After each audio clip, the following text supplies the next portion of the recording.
ஒவ்வொரு ஊர் பொண்ணுங்களுக்கும் ஒவ்வொரு மாதிரியான பசங்களை பிடிக்கும். ஓ படிச்சு பேசுற பசங்களை சென்னை பொண்ணுங்களுக்கு பிடிக்கும். சிரிச்சு பேசுற பசங்களை திருச்சி பொண்ணுங்களுக்கு பிடிக்கும். பண்பா பேசுற பசங்களை புதுக்கோட்டை பொண்ணுங்களுக்கு பிடிக்கும். தன்மையா பேசுற பசங்களை தஞ்சாவூர் பொண்ணுங்களுக்கு பிடிக்கும். கிண்டலா பேசுற பொண்ணுங்களை கிருஷ்ணகிரி பொண்ணுங்களுக்கு பிடிக்கும். தில்லா பேசுற பசங்களை திண்டுக்கல் பொண்ணுங்களுக்கு பிடிக்கும். கொஞ்சி பேசுற பசங்களை கோயம்புத்தூர் பொண்ணுங்களுக்கு பிடிக்கும். தெம்பா பேசுற பசங்களை தேனி பொண்ணுங்களுக்கு பிடிக்கும். ஆனா எவ்வளவு பெரிய ஆளா இருந்தாலும் தன்னை மதிச்சு பேசுற பசங்களை தான் மதுரை பொண்ணுங்களுக்கு பிடிக்கும். நேத்து வெளியூர்ல மானங்கட்டமா பேசுறவங்களுக்கு தான் மதுரங்களுக்கு பிடிக்கும்டாரு. இன்னைக்கு நம்ம ஊர் வந்தோம்னா மாத்திட்டார். இந்த மகளிர் தினத்துக்கு என்ன சிறப்பு தெரியுங்களா? ஆ, ஒரு ஆண் அழுகின்ற போது அவருடைய கண்ணீரை துடைப்பது அம்மா என்னும் ஒரு பெண். ஒரு ஆண் ஆசைப்படும் போது அவனை கட்டி அணைச்சு காதலிப்பது காதலி என்கிற ஒரு பெண். ஒரு ஆண் தடுமாறி விழும்போது அவனை நிலை தடுமாறாமல் பிடிக்கிறது மனைவின்ற ஒரு பெண். ஒரு ஆண் அன்பை செலுத்தும் போது அதை 1000 மடங்காக திருப்பி அந்த ஆணுக்கு கொடுப்பது மகள்னு சொல்லக்கூடிய ஒரு பெண். சக்தி இல்லாமல் சிவன் இல்லை, பெண் இல்லாமல் எவருமே இல்லை. உலகத்தில் வாழக்கூடிய அனைத்து பெண்களுக்கும் மகளிர் தின வாழ்த்துக்களை தெரிவித்துக் கொண்டு, அருமையான தலைப்பு பிறந்த வீடா புகுந்த வீடான்றதை தாண்டி புகுந்த வீட்டுக்காக ஒரு ஆணை பேச வச்சிருக்கக்கூடிய உங்களுக்கு இந்த நேரத்தில் நெஞ்சார்ந்த நன்றிகள் நான் தெரிவிச்சுக்கிறேன் சார். உண்மைக்குமே நான் திருமணம் ஆகாத ஒரு பையன். எனக்கான எதிர்பார்ப்புகள் இருக்கும் இல்லையா? ஒரு பொண்ணை நம்ம திருமணம் பண்ணா எப்படிலாம் எதிர்பார்ப்பு இருக்கும். எனக்கு ஒரு எதிர்பார்ப்பு இருக்குல்ல, எப்படிப்பட்ட பொண்ணு எனக்கு வரணும் தெரியுங்களா? எப்படி? அதுக்குன்னு சில கண்டிஷன்ஸ் எல்லாம் வச்சிருக்கேன். ஏர் கண்டிஷனா? சார், பரோட்டா மாதிரி அவங்க ரஃப்பா இருக்கக்கூடாது. ஓ, பூரி மாதிரி சாஃப்டா இருக்கணும். நூடுல்ஸ் மாதிரி சிக்கலா இருக்கக்கூடாது. இடியாப்பா மாதிரி நெருங்கி நெருங்கி இருக்கணும். ஜிலேபி மாதிரி சுத்தி வளைச்சு பேசக்கூடாது. இட்லி மாதிரி சிரிச்ச முகமா இருக்கணும். தோசை மாதிரி புரட்டி புரட்டி போட்டாலும் பொறுமையா இருக்கணும். பிரியாணி மாதிரி ஃபேமஸா இருக்கணும். இதுதான் என் எதிர்பார்ப்பு. அப்ப நீ ஹோட்டல்ல வேலை பார்க்குற பிள்ளைய தான் கல்யாணம் பண்ணணும். ஏங்க, இப்ப அந்த பொண்ணு வந்துட்டு போனாங்க, என்னென்ன சொல்றாங்க பாருங்க. அப்பா வந்து எங்க வீடு, அம்மா எங்க வீடு, இதெல்லாம் இருக்கும்போது அந்த பிறந்த வீட்டுல இருக்க மகிழ்ச்சி எங்கேயாவது வருமா? நான் கேட்கிறேன், அப்பா வீட்டுல வாங்கி கொடுத்ததெல்லாம் பெருசா பெண்கள் பேசுறீங்களே, என்னைக்காவது புகுந்த வீட்டுல கணவன் வாங்கி தரத பெருசா பேசுறீங்களா? ஆனா உண்மைக்குமே பாருங்க, யார் அதிகமா வாங்கி கொடுத்துருப்பா? ஒரு அப்பா வீட்டுல என்ன கேட்க போறாங்க? ஸ்டிக்கர் போட்டு, லப்பர் வளையல், சவ்வு முட்டாயி, இப்படி ஐட்டமா. ஆனா இதே நம்ம மாதிரி கணவன்கிட்ட வந்ததுக்கு அப்புறம் என்ன தெரியுமா கேட்பாங்க? தங்க வளையல், வெள்ளி கொலுசு. சார், அதையும் வாங்கி கொடுத்து தன்னுடைய மனைவியை மகிழ்ச்சியா வச்சுக்கக்கூடிய கணவனுக்கு தான் தெரியும் உண்மையிலுமே அவங்க பிறந்த வீட்டை விட புகுந்த வீட்டில் தான் மகிழ்ச்சியா இருக்காங்கன்னு சொல்லி. அப்பாவோட பெருமை பேசுற பொண்ணுங்க நிறைய பேர் இருப்பாங்க. எங்க அப்பாவெல்லாம் காலையில முழிச்சாருன்னா ஊரே வந்து பார்த்துட்டு போவாங்க. என்ன காரணம்? அவர் ஊரை சுத்தி கடை வாங்கி வச்சிருப்பாரு. அதை சொல்ல மாட்டாங்க. அப்புறம் சொல்லுவாங்க, எங்க அப்பா வண்டி ஓட்டினார்னா ஊரே மூக்குல கைய வைக்கும். ஏன்னா அவர் குப்பலாரி ஓட்டுறாரு. ஒரு பெண்களுக்கு உண்டான மனநிலை எப்படி தெரியுங்களா? பிறந்த வீட்டுல ஒரு பொண்ணுக்கு பிரச்சனைனா ஸ்டேட்டஸை தேடுவாங்க. ஆனா புகுந்த வீட்டுல தான் ஒரு பொண்ணுக்கு பிரச்சனைனா சொல்யூஷனை தேடுவாங்க. அந்த மனப்பக்குவத்தை கொடுக்கறதே எங்களுடைய புகுந்த வீடு தான். பிறந்த வீட்டுல ஒரு பொண்ணுக்கு என்ன போஸ்டிங் தெரியுமா? மகள்னு சொல்லக்கூடிய ஒரே ஒரு போஸ்டிங் தான்.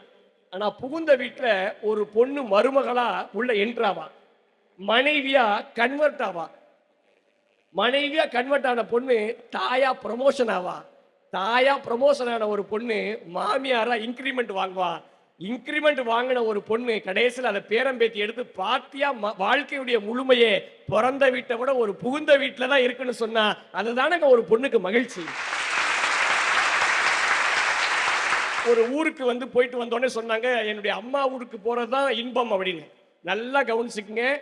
எந்த பொண்ணாவது பிறந்த வீட்டில் இருக்கும்போது குழு மணாலி டூர் போகணும், கோவாக்கு டூர் போகணும், மாலத்தீவுக்கு டூர் போகணும்னு எந்த பொண்ணாவது பிறந்த வீட்டில் கேட்டிருக்கா சார்? கிடைக்காது. பேசாம வீட்டில் கேட்டோன்னு அப்பா சொல்லிடுவாரு. ஆனா யார் தெரியுமா இழிச்சவாயன்?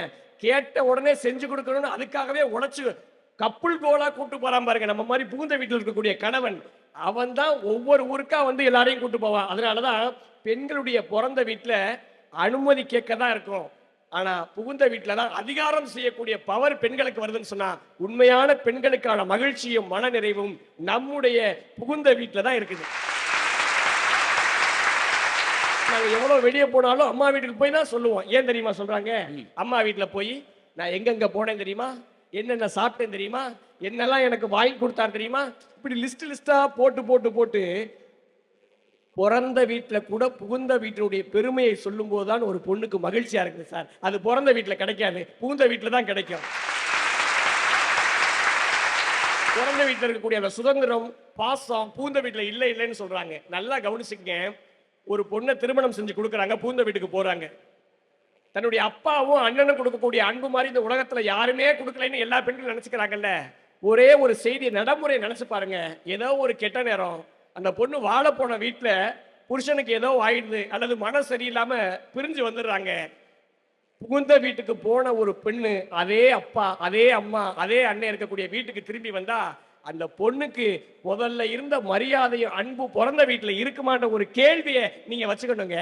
வராது. ஏன்னா ஒரு பெண்ணுக்கு அழகே கணவனோடு புகுந்த வீட்டுல சேர்ந்து வாழணும்ன்றதுதான். அததான் அந்த பொண்ணுடைய மன மகிழ்ச்சியா பெற்றவங்களே பாக்குறாங்க. நிறைய திருமணங்கள்ல இங்க வந்திருக்கவங்க எல்லாம் பார்த்திருப்பீங்க. ஒரு பொண்ணுக்கு கல்யாணம் பண்ணி கொடுத்துருப்பாங்க. அந்த பொண்ணு என்ன தெரியுமா போகும்போது அப்பா அப்படின்னு ஒரு பார்வை பார்க்கும், அம்மான்னு ஒரு பார்வை பார்க்கும். எங்க இருக்குன்னே தெரியாது. அந்த பொண்ணுக்கு ஒரே அழுகையா ஊத்தும். அதெல்லாம் அப்ப சார் இந்த இல்லைன்றாங்க பாரு, அது ஜங்குன்னு குச்சி முதல்ல ஓடி போயிருதுங்க. ஒரு பொண்ணு கணவனோட சேர்ந்து வாழக்கூடிய மகிழ்ச்சி இந்த உலகத்துல எதுவுமே இருக்காது. ஏன் தெரியுங்களா? ஸ்ரீபதினு சமீபத்துல ஒரு பொண்ணு ஜட்ஜ் எக்ஸாம்ல பாஸ் பண்ணிச்சு. தமிழ்நாட்டுல 21 வயசுல ஒரு மலைவாழ் கிராமத்துல இருந்து பிறந்த ஸ்ரீபதினு சொல்லக்கூடிய பொண்ணு ஜட்ஜா தேர்வாயிருக்காங்க. எப்படின்னு பார்க்கும்போது அந்த பொண்ணை படிக்க வைக்க கூட அவங்க பிறந்த வீட்டுல வசதி இல்லாம இருக்கும் சார். ஆனா அந்த பொண்ணை திருமணம் செஞ்ச ஆம்புலன்ஸ் டிரைவர் தன்னுடைய மனைவியை நிச்சயம் ஏதாவது ஒரு அரசு வேலையில பார்க்கணும்னு ஆசைப்பட்டு அந்த பொண்ணை படிக்க வச்சு தேர்வு எழுத வச்சு அந்த பொண்ணுக்கான தேர்வு தேதியை கொடுத்துருவாங்க, எக்ஸாம் டேட் கொடுத்துருவாங்க. என்னைக்கு தெரியுமா? என்னைக்கு அந்த பொண்ணுக்கு பிரசவ வலி வந்து குழந்தை பிறக்குதோ அதுக்கு மறுநாள் எக்ஸாம்னு சொல்லுவாங்க. அப்படி ஒரு தருணத்துல எந்த வீட்லயுமே பிறந்த வீட்டுல அலோவ் பண்ண மாட்டாங்க. குழந்தை பிறந்த மறுநாள் எந்த வீட்டுல பரிசு எழுத அனுப்புவாங்க. ஆனா அந்த புகுந்த வீட்டுல கணவன் என்ன செஞ்சா தெரியுமா? அந்த குழந்தைய பாதுகாப்பா ஒரு ஆம்புலன்ஸ்ல ஆம்புலன்ஸ் மாதிரி ரெடி பண்ணி அந்த பொண்ணு அந்த கார்ல ஏத்தி திருவண்ணாமலையில இருந்து சென்னைக்கு கொண்டு போய் அந்த பொண்ணை தேர்வு எழுத வச்சு பத்திரமா மறுபடியும் தன்னுடைய சொந்த ஊருக்கு கொண்டு வந்து இன்னைக்கு தமிழகத்தின் மிக சிறிய வயதில் மிகப்பெரிய பொறுப்படைந்த நீதிபதியாக உயர்ந்திருக்கக்கூடிய ஸ்ரீபதியை உருவாக்கியது அந்த பொண்ணோட கணவன் சார். எந்த பிறந்த வீடும் பயத்தை பார்க்கும், ஆனா புகுந்த வீட்டில் இருக்கக்கூடிய கணவன் தான் வரலாறு படைக்கக்கூடிய துணிவை கொடுப்பான். அதனாலதான் ஒரு பெண்ணுக்கு மகிழ்ச்சியும் மனநிறைவும் கொடுப்பது பிறந்த வீட்டை விட முழுமை அடைகிற புகுந்த வீடு என்று சொல்லி பேச வாய்ப்பு தந்த இந்த மண்ணுக்கும் மக்களுக்கும் நெஞ்சார்ந்த நன்றிகளை சொல்லி விடைபெறுகிறேன். நன்றி, வணக்கம்.